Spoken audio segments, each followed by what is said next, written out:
one-step equations. I think overall we're doing a nice job with that. We're building on that. The one-step equations are also going to be important when solving two-step equations. It's basically just taking the one legal move and creating two legal moves.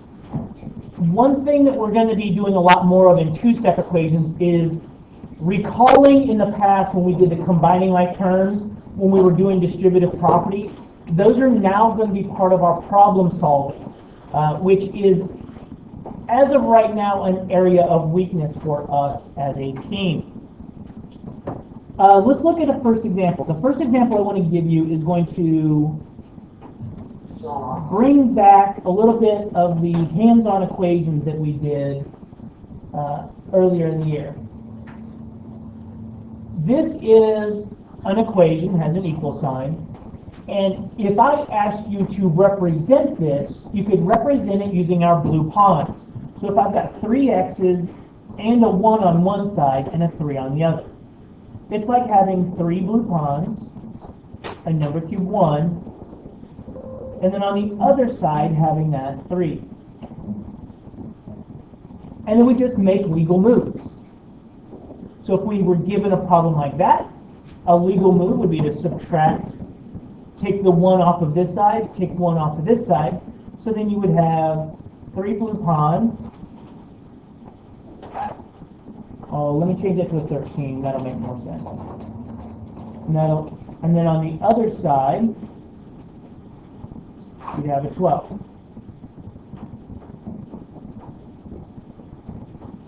It's the same operation. So when we're solving this algebraically, your first step is to isolate the variable. Get all of your blue pawns, get all of your variables alone on one side. So to get those 3 blue pawns all by themselves on one side, you have to get rid of that number cube 1. How do you get rid of a plus 1? Ryan? Minus it and subtract it. Very good. We're going to subtract 1 from both sides. So we have 1, then we take away it. Those cancel out. They create 0. So that leaves us with 3x equals 13 minus 1 gives us 12. Now it's a one-step equation. 3 times x. To get the x by itself, we divide both sides by 30. Those cancel. So x equals 4. Notice in this problem right here, it was 2 steps. Step number 1 was subtracting 1 from both sides. Step number 2 was dividing both sides by 3. We're 2 legal moves away from our answer. And the nice thing about this is that you can always check your work. I can always plug that 4 back into my original problem. So 3 times 4 plus 1. If it gives me anything other than 13, then I know my answer is wrong. Let's look at another example. Try this one on your own. Same type of problem, just a little bit larger numbers.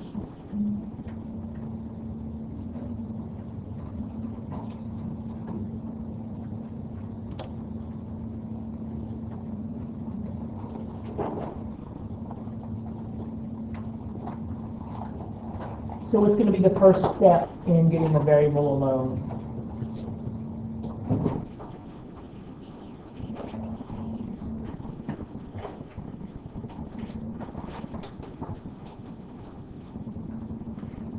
Maples, what'd you do first?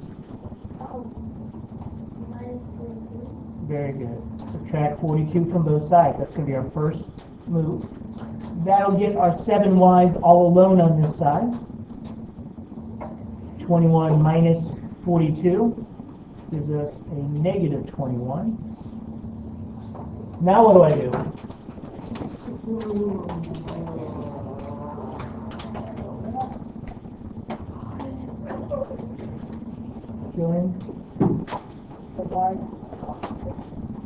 Divide both sides by 7. So when we do that, y equals negative 21 divided by 7 gives us negative 3. And the best part is I can always check my answer. 7 times negative 3 plus 24 gives me whatever you want. Oh, it's supposed to be 42. 21. There you go. Perfect.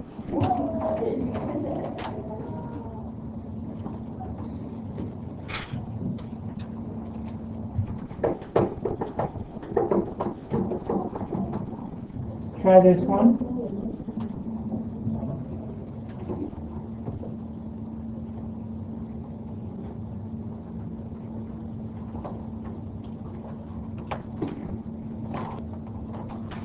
All right, what's my first move on this one? Lemon? You subtract 42. I mean, sorry, I'm thinking the other one. Add 9. Add 9, perfect. Yeah, I'm going to add 9 to this side, add 9 to this side. Those cancel. So that leaves my 6 A's all by themselves on this side. Then I've got 15 plus 9, which gives me 24. So what's my next move? Natalia? Both sides of 6. Excellent. And you can plug that back in to check your answer. Very good.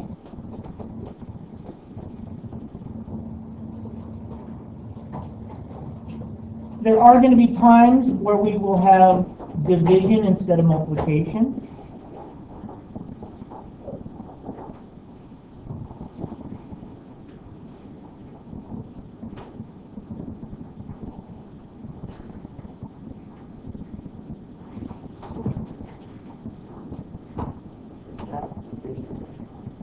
It says y divided by negative 2 minus 9 equals 5.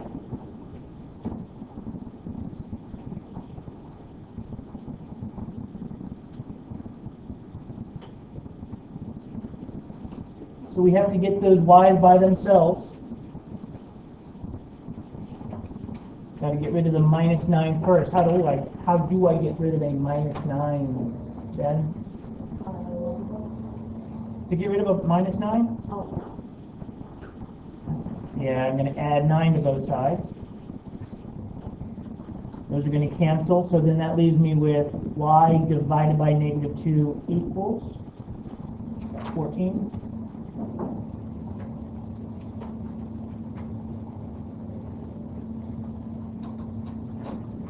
Now I've got y divided by negative 2. What do I have to do to get rid of that divided by negative 2? Lena? Very good. Multiply by negative 2.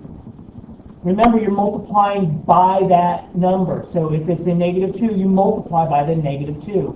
Those cancel. So y equals 14 times negative 2 gives us negative 28.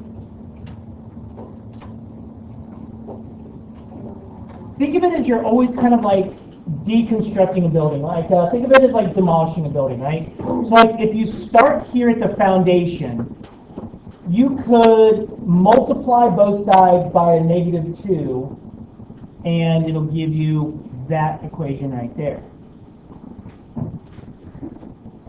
Or I'm sorry, divide by a negative 2, and it'll give you that. No, multiply by a negative 2, it'll give you that equation right there. Add 9 to it, it'll give you that equation right there. So you're always kind of like working backwards.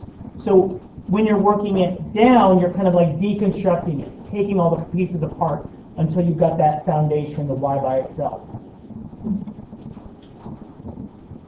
We're not only going to be solving these, but we're also going to be building on combining like terms that we did earlier this unit. In this problem, it says I've got 9x plus 5 minus 4x equals negative 20. Try that one on your own.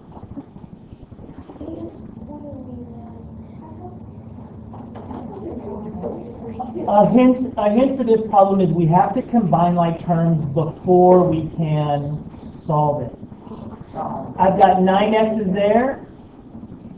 I've got minus 4x's there. So what I'm going to do is I'm just going to put those together. I have 9 and then I take 4 away. How many is that going to leave me? So I'm going to have 5x's plus the 5, and that'll equal negative 20. Now, it is possible to solve this without combining them first, but this is the most efficient way to do it. Now, to get those x's by itself, it's just like the first two examples we had. Subtract 5, those cancel. 5x equals negative 25 divided by 5.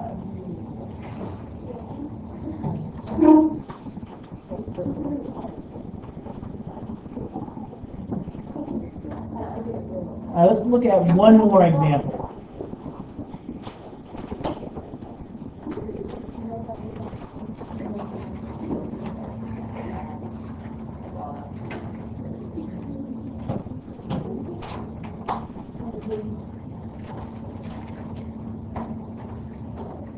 Be careful. This one is trying to trick you. I mean, it's not true. Wow. This is a kind of tricky problem. So in order to solve this, I want you to think back at when we did order of operations, we did the funnel down technique. Please excuse my dear Aunt Sally. And remember what we said about the parentheses, that there's multiple different types of parentheses. There's brackets, there's absolute value, there's actual parentheses, and there's also fraction marks. So think about how this would apply, or think about how order of operations would apply in this particular problem. I'll give you a minute to think about it.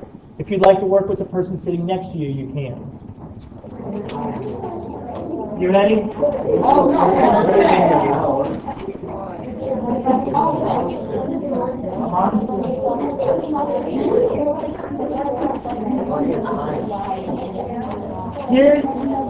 Here's the key to this problem. Remember what I said about the order of operations. The parentheses aren't just parentheses anymore. It's also fraction bars. These two are held together above that fraction bar. You have to do this before you can do anything else.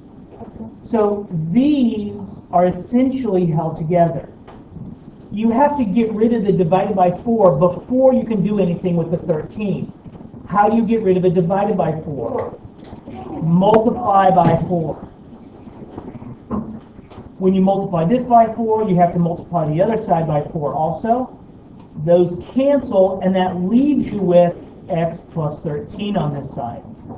Negative 3 times 4 gives me negative 12. Now it's a one-step equation. Subtract 13, subtract 13. So x equals negative 25.